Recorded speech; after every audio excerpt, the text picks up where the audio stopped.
Let's now explore file types and permissions. We'll unlock the screen and continue our studies. So we've talked about user management using system config users and the various shell tools, user mod, user add, user del, group mod, group add, group del. Now it's time to discuss file types as well as permissions, and then we'll move on to symbolic links after that. So what are the features provided by Linux? Well, there are a number of different types of files. So classification of files,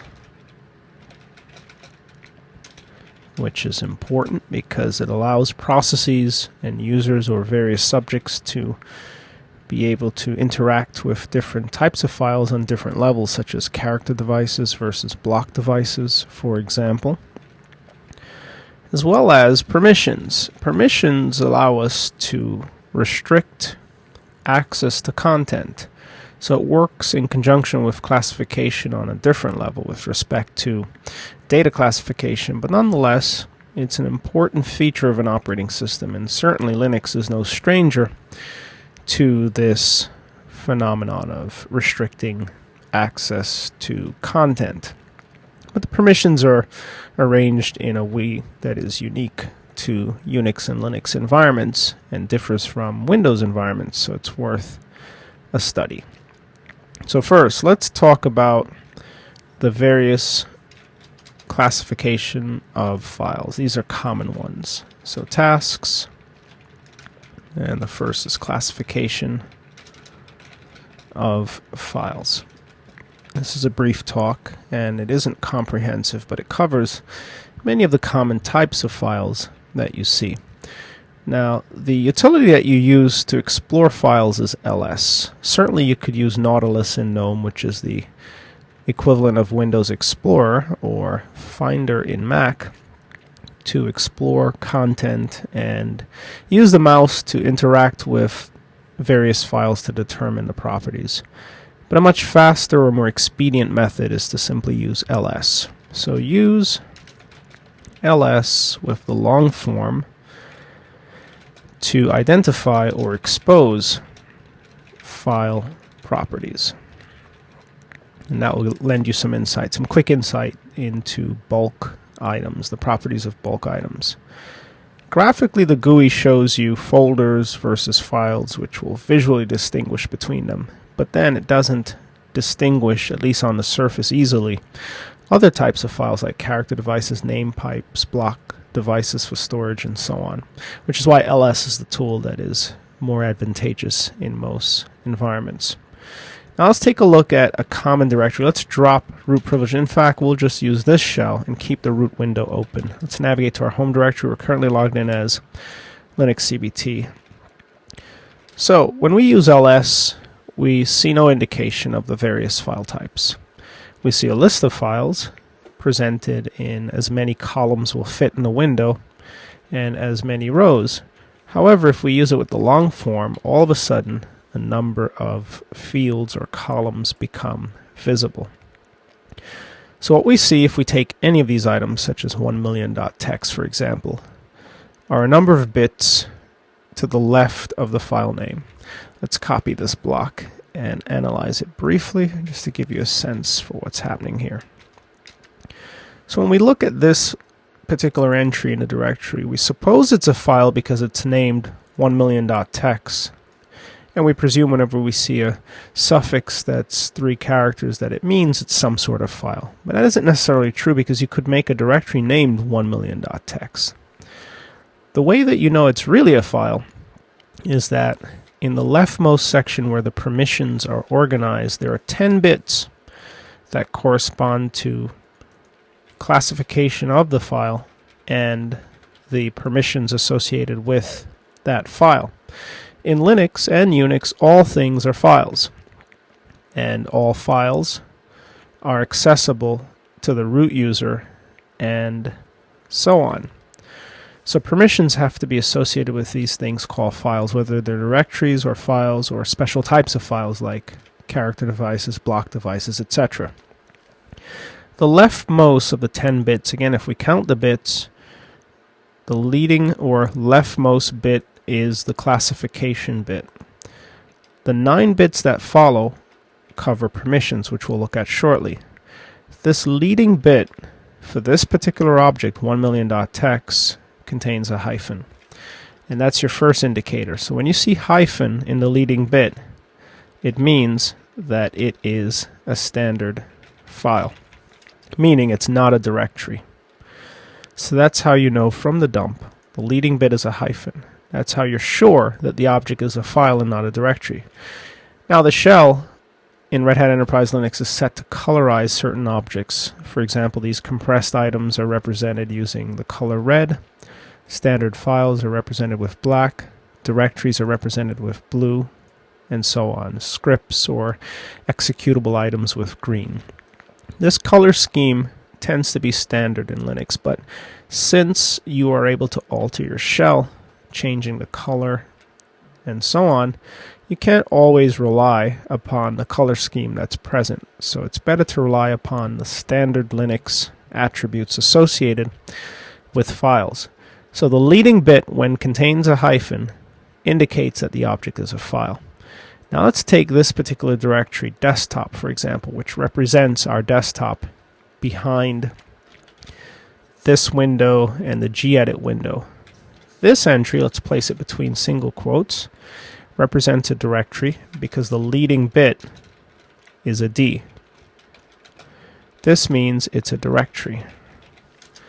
So the first bit is a D, the object is a directory. The remaining 9 bits represent the permissions associated with the object. The trailing dot is unimportant. It's unused. So it's first bit followed by 9 bits, or a total of 10 bits. So this means we have a directory in desktop, regardless of the colorization. But we should just note anyway. Note, Red Hat Enterprise Linux 6 uses color patterns or templates for classifying files. And what we have seen is that when you see, for example, black, it means that it's a file, standard file. But this is all subject to change.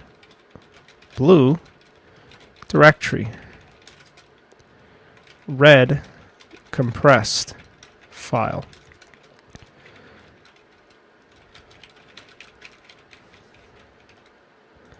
And green is an executable. But we should just note the color pattern is subject to change. So don't always rely upon it. Unless, of course, you never change your environment and you use solely the defaults. But with that said, the hyphen is a standard file, D is a directory. These are the common types of files that you're likely to see in your environment. But there are, of course, other types of files. For example, let's navigate into the dev tree. If we LSL in this directory, notice, let's take any of these items, doesn't matter. We'll take a sudo terminal, for example. Let's take sudo terminal 1. Sudo terminal 1 has a C in the leading bit. So it's neither a hyphen nor a D. And that tells us that it's a character device. So let's paste this in between single quotes to indicate that it's something that was extracted verbatim. And this tells us that it's a character device. What's a character device? Well, it's a device or a facility that supports the display of characters. So when you access TTY1, you're basically accessing a facility that echoes characters. There are other types, of course. Let's take a look. Here's a type for symbolic link. We're going to be looking at symbolic links momentarily, which links standard error to file descriptor 2. In fact, let's look at standard in, which is the first file descriptor defined, and that's file descriptor 0. Standard out is 1, and standard error is 2. So here is a different type between single quotes, and this leading bit contains an L, which means it is a link. It's a symlink, or symbolic link. A symbolic link means it's a shortcut to the real object, which means dev stdin is really a reference to proc, which is a dynamic file system created in memory, so it's available when the kernel is up and running. Self fd for file descriptor 0. So references to standard in are really pointed to file descriptor 0. We see symlinks for standard out, standard error, which is file descriptor 2, which is why when you're referencing the redirection of standard error in your command sets, you reference 2. systty links to dev tty0, and a number of other symlinks are present. Now let's look at another type, block device. So we've got a hard drive SDA, and of course we've created partitions on it, SDA1 and SDA2. Notice the leading bit of B, which means it's a block device, a storage device, a device which provides blocks of storage. Now, of course, df-h will show SDA1, and it is the boot partition for our environment, and it's represented as a block device. fdisk-l shows everything. If we scroll towards the top, we should see in the dump dev SDA, which is the block device, 80 gigs, SDA1, which is a fraction, and let's see what else is defined in here, some other items. So now let's go ahead and paste this in. And we should also note, just because you see a block device like SDA2 doesn't mean it actually exists. It's a placeholder in the event that it's needed, if it doesn't exist at the time. So block or storage device, which means if you plug a USB stick in, it will be created in the dev tree as a block device. Because it's a storage device, it provides blocks of storage. So storage device, meaning of course hard drive, USB stick, etc. So far we've seen file, directory, character device, symbolic link, block device, and if you search through dev, you'll find a number of other devices. Pipe the output to less and just take a look at it slowly. You'll see various devices, but the common ones in dev are character, block, symbolic link, but you have other types such as name pipes, etc. And in proc, which is the virtual file system, you'll see some of the same types, files, directories, etc. So those are your common classification of file types across Linuxes and Unices, or Linuxin or Unixin, either way you cut it.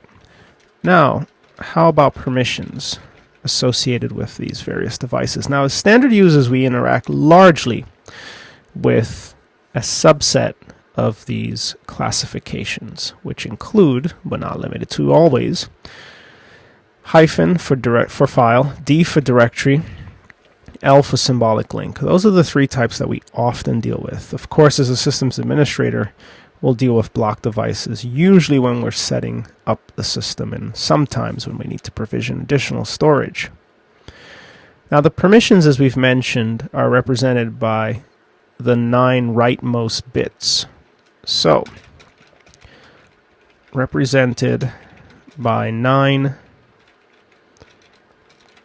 rightmost bits in 10-bit permissions block. So let's take an example, let's say of the 1,000,000.txt entry, and discuss the permissions associated with this object. So there we've got 10 bits to the left. Ignore this trailing dot, it's unimportant. So the hyphen tells us that it's a file, not a directory. Again, suffixes in Linux have very little meaning, except for outside of the GUI and perhaps via the file program, which attempts to detect a type which doesn't wholly rely upon, or even largely rely upon the suffix. So you could name a directory 1million.txt. For example, let's find our non-privileged shell. We know because the shell terminates with a $. And in our home directory, let's make a directory 1million.txt. Now, because the file exists, it throws an error. Let's try to make something calling it something that should not exist, 10million.txt. And if we lsltr, we now have a directory colored in blue named 10million.txt, which has a leading D for the classification and permissions that we've yet to discuss. So you can name directories with suffixes that resemble files, which is why you have to be very careful when identifying them visually. So on to the bits that are represented in the file permissions that we see here. Now, to the right of the leading bit, the 3 bits that you see, in this case RW hyphen, represent permissions that are associated with the owner of the object. So the first 3 permissions bits, or bits 2, 3, and 4, or if you're indexing at 0, 1, 2, and 3, however you want to index it, are permissions that are tied to the owner. So let's just paste this, and these are the owner bits, which you can call 2, 3, 4 if you'd like, or 1, 2, 3, depending on whether you index at 1 or 0. We also see the same bits for the group owner. So we'll reflect it. Group owner bits, which are bits 5, 6, 7. And in the final block of bits, we see R hyphen hyphen, which represents other or everyone. Other / everyone, meaning everyone else. Bits, which occupy positions, in this case, if indexed from 2 originally, 8, 9, 10, because there are 10 bits after all. So the bits are broken out as follows. And when the kernel evaluates access to various objects like files and directories, it has to process these bits based on the currently logged in user and any group permissions and whether or not the user is attempting to access under the everyone bits section. Now each of these sections have repeating permissions and values associated with them. So permissions values. When you see a read, for example, or R, its value is equal to 4. When you see a W or a write, its value is equal to 2. And X or execute, its value is equal to 1. This is equal to read, this is equal to write, and for scripts or for directories, this is equal to execute. The bits are octal, which means the maximum value that can be stored is based on a total of 8, or 0 through 7.